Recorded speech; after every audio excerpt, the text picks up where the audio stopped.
मित्र, इस उम्र में आने के बाद जो अनुभव के सार हैं वो हम आपसे बांटा करते हैं। मेहनत से आप अपने किस्मत का लिखा भी बदल सकते हैं। है तो थोड़ी टेढ़ी खीर। यदि आपके पास कोई संचित कर्म नहीं है, भाग्य मतलब क्या है? हमारे पहले से किया गया संचित कर्म।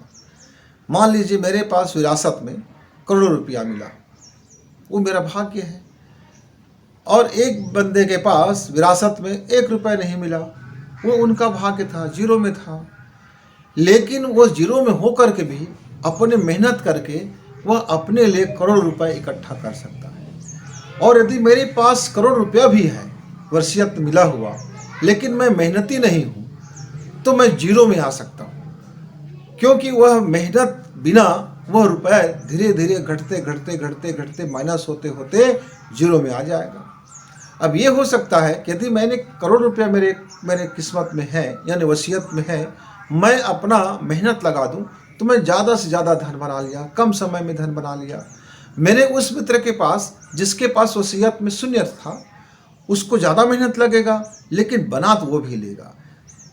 मेरे पास एक मित्र आए, वो बड़े हताश थे, उम्र 18 साल का रहा होगा, और वो कहने लगे कि गुरुजी, क्या आप ज्योतिष विद्या जानते हैं? मैं बोला, बेटा ज्योतिष विद्या जानता हूँ नहीं जानता हूँ तो बात की बात है, पर आप मेरे पास आए क्यों हैं? उन्होंने कहा कि मैं अपने हस्तरेखा से जानना चाहता हूँ कि क्या मेरे हाथ में धन की रेखा है, धन की रेखा है। तो मैंने उसको 2 बातें बताया। बेटा, एक तो यह है कि यह रेखाएं हमारे कर्मों के आधार पर बनती बिगड़ती है। आपका जो कर्म था, जिस रूप में आपके पास एनर्जी थे, जिस आप रूप में आप थे, वह आज तक का जो आपका विचारधारा था, आज तक का जो आपका जीवन शैली था, आज तक जो आपने किया और जो आपने अपने अवचेतन मन में जो बो दिया है, वह आपके हस्तरेखा में दिख जाता है। लेकिन आप ये मत पूछो मुझसे कि आपके हथेली में धन रेखा की है कि नहीं है। आप मुझसे ये पूछो कि क्या मेरे हथेली में मेहनत की रेखा है कि नहीं है।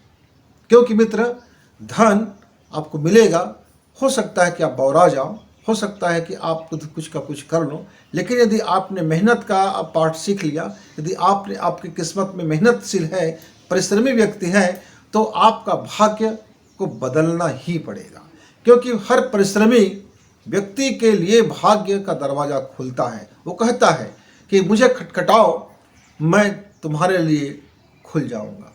तो भाग्य के दरवाज़ा खटखटाने के लिए खटखटाना क्या है? आपको वह मेहनत है, वह परिश्रम है। एक योजनाबद्ध मेहनत करते हैं, एक परिश्रम करते हैं, लगन से परिश्रम करते हैं, विश्वास के साथ परिश्रम करते हैं, योजना के साथ परिश्रम करते हैं, बिना आप रुके परिश्रम करते हैं, बिना अविश्वास के परिश्रम करते हैं। आपके अंदर में जितना ज़्यादा घनीभूत विश्वास होगा, कार्य करने की क्षमता होगा, आचरण सही होगा, नीति में होंगे, नैतिकता को साथ रखेंगे, और आपकी विचारधारा अच्छा होगा, और आप अपने धन का सदुपयोग करना सीखेंगे, अपने धन से धन को बढ़ाना सीखेंगे, धन का समुचित उपयोग करना सीखेंगे, अपने लिए भी, समाज के लिए भी और भविष्य के लिए भी। आप यदि धन का सदुपयोग करना सीख गए मित्र, और मेहनत करने की आप में कला आ गया, तो आपका भाग्य का लिखा भी बदल सकता है। 5 साल तक आप जाइए, परिश्रम कीजिए। अभी आपकी उम्र 18 साल का है, आप लगाइए अपने दांव, एक पीएससी फाइट करने में लगा दीजिए अपने दांव, आप आगे बढ़ने के लिए। हम 5 साल बाद मिलेंगे, तो आज का जो आपके हस्तरेखा में है, मैं उसको कागज में लिख के छोड़ दिया हूं कि आपके हस्तरेखा में है क्या। इस लिफाफा को हम 5 साल बाद खोलेंगे, तब आपको आश्चर्य होगा कि आप अभी तक आपका पूछने का मार्ग गलत था कि मेरे हाथ में, मेरे भविष्य में, मेरे जीवन में क्या लक्ष्मी की रेखा है कि नहीं है, क्या धन की रेखा है कि नहीं है।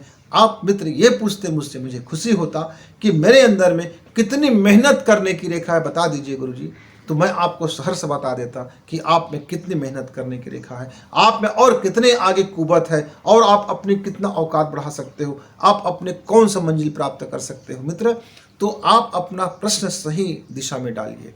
जैसे आपका विचारधारा दिशा बदलेगा, आपका प्रश्न सही जगह में जाएगा, सटीक बैठेगा, तो उसका उत्तर भी आपको शानदार मिलेगा। तो मित्रों, आपके हस्तरेखा में धन की रेखा है कि नहीं है, इसके पीछे पागलपन की तरह मत जाओ।